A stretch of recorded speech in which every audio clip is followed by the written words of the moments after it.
Bonjour à vous et bienvenue dans ce nouveau volet du calendrier de maphotothérapie.fr.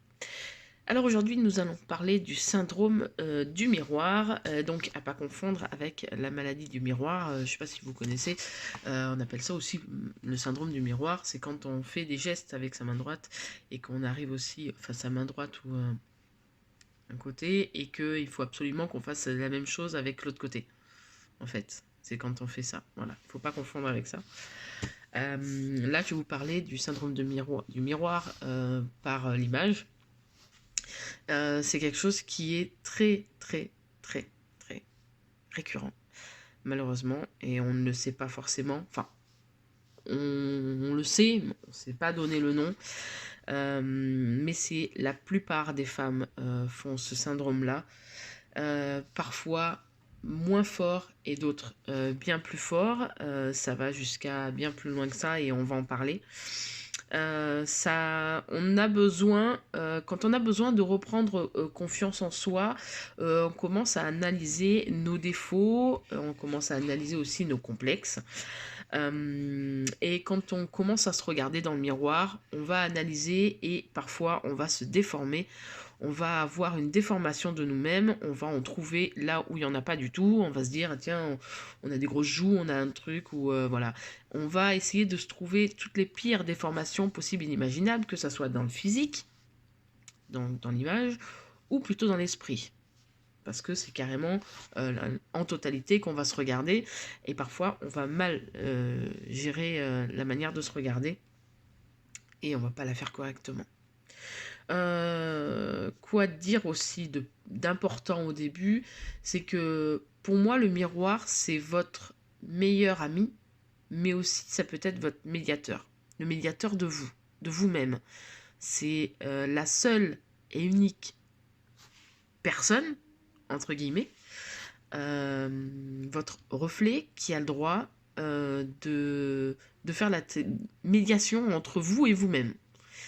C'est quand même fou de dire ça, mais c'est exactement ça. Regarder les autres autour de soi et écouter ce que les autres ont à dire, c'est pas du tout le bon remède.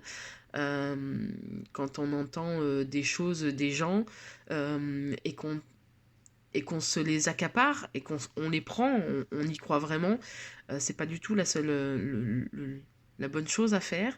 La meilleure chose à faire, c'est quand on se regarde dans la glace et on s'écoute nous-mêmes. Et comme je vous ai dit, on se déforme beaucoup.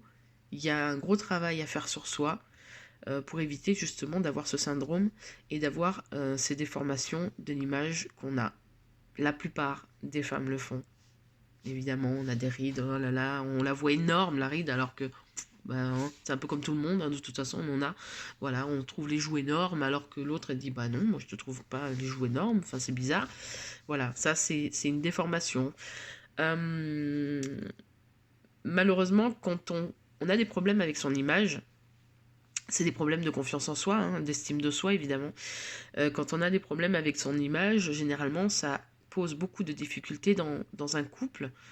Quand on se regarde mal et qu'on a ces problèmes de déformation dans un couple à la maison, c'est très compliqué. C'est très compliqué à gérer parce qu'il y a beaucoup d'inquiétudes autour de ça. Et malheureusement, comme je vous disais tout à l'heure, ça peut être très élevé parce qu'il peut y avoir des pathologies, donc de la boulimie, de l'anorexie, qui tournent autour de cette déformation, malheureusement. Donc ça va quand même très très loin. Ça va jusqu'à, entre guillemets, la maladie. Je vais faire, c'est pas une aparté, mais ça fait, pour moi, ça fait partie aussi du syndrome du miroir. Alors j'ai mes petites notes devant parce que je veux essayer de rien oublier de vous dire et de pas faire une vidéo énorme. Mais le syndrome du miroir, ça passe aussi par une projection psychologique qui est de déformer la réalité à son avantage. Ce qu'on veut pas être, quand on se regarde dans le miroir, on se déforme. Ce qu'on veut pas être, on le devient. Quand si vous avez eu un un conjoint ou une conjointe qui vous dit toujours de toute façon je veux pas que tu me fasses cocu entre guillemets sans vouloir être vulgaire et que finalement c'est eux qui le font.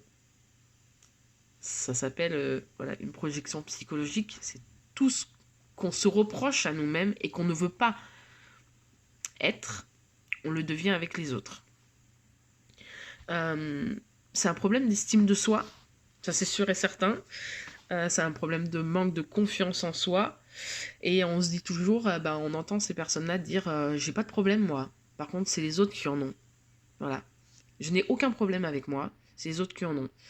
C'est un peu du style où le patron demande quelque chose ou un client demande quelque chose et on dit j'ai pas fait ça parce qu'il m'a mis la pression.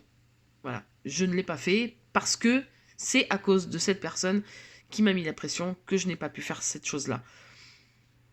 Et puis à un moment donné, voilà, on est d'accord de dire que effectivement, j'ai pas pris le temps, je me suis mis la pression toute seule, ou je me suis, j'ai pris un peu trop de temps, j'aurais pu prendre juste 5 minutes pour le faire.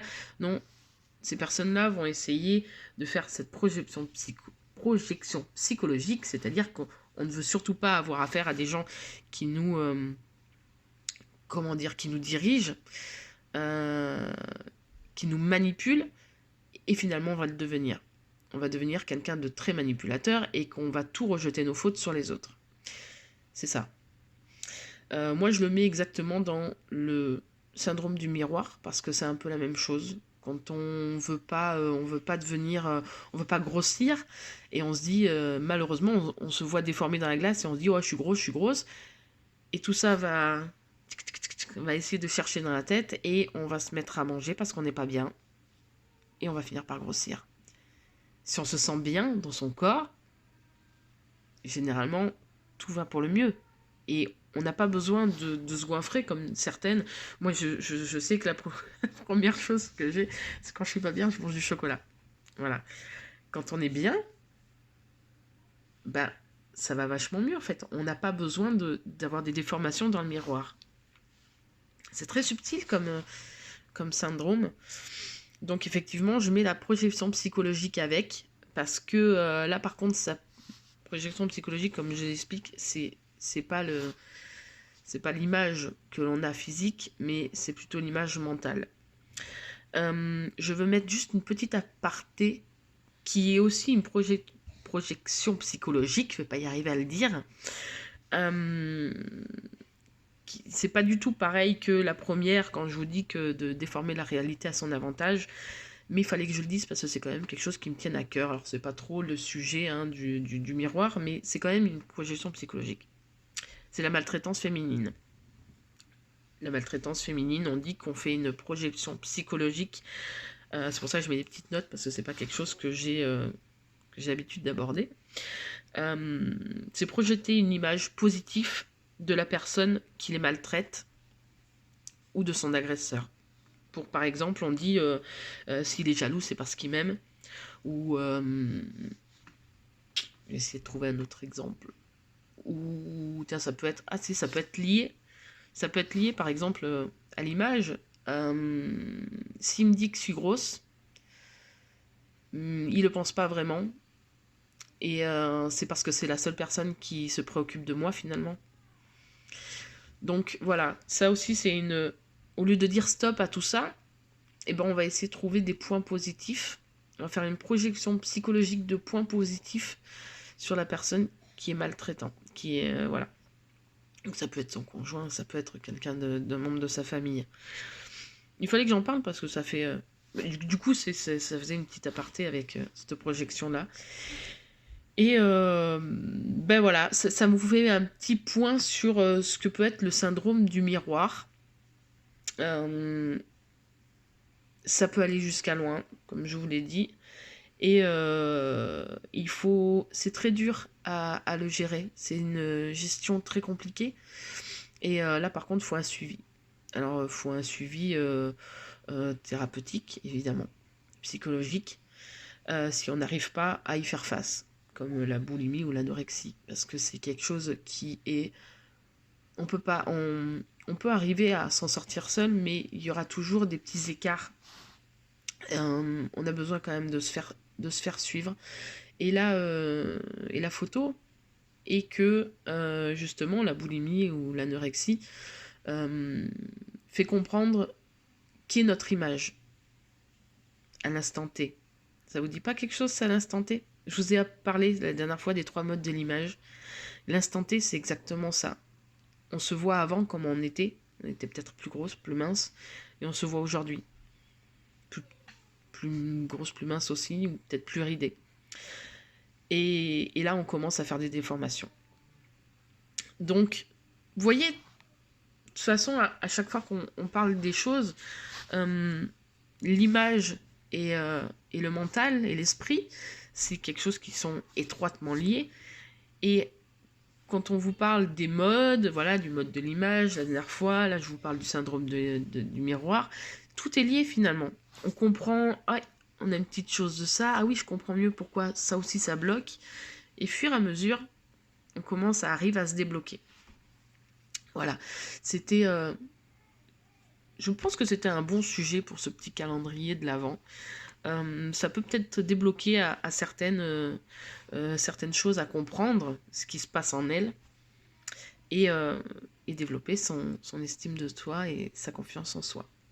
Voilà. Je pense que j'ai rien oublié de vous dire, à part que, surtout, arrêtez d'écouter les autres, les perturbations extérieures et négatives. Essayez-vous de vous donner comme les accords Toltec, le premier de ce que je vous ai expliqué hier. Donc les pensées positives, sans non plus, on n'est pas des gens, on ne veut pas tomber dans le narcissisme, hein, on n'est pas là pour se regarder H24, 7 jours sur 7 dans la glace, c'est pas le but, c'est pour apprendre à s'aimer, à se comprendre et à se découvrir et à savoir qui on est, comment on est et comment on sera demain, après-demain, comment on va le gérer. Voilà. J'espère que ce sujet vous a aidé, vous a plu. Et puis, voilà. Je vous souhaite une bien bonne soirée. Et je vous dis à demain avec Laetitia, Mind System. Je n'ai pas dessous les... Hop, je vais peut-être vous dire ce que c'est demain. Et oui, demain, c'est les signaux de notre corps. Ça promet d'être pas mal aussi. Allez, je vous dis à demain. Ciao, bye.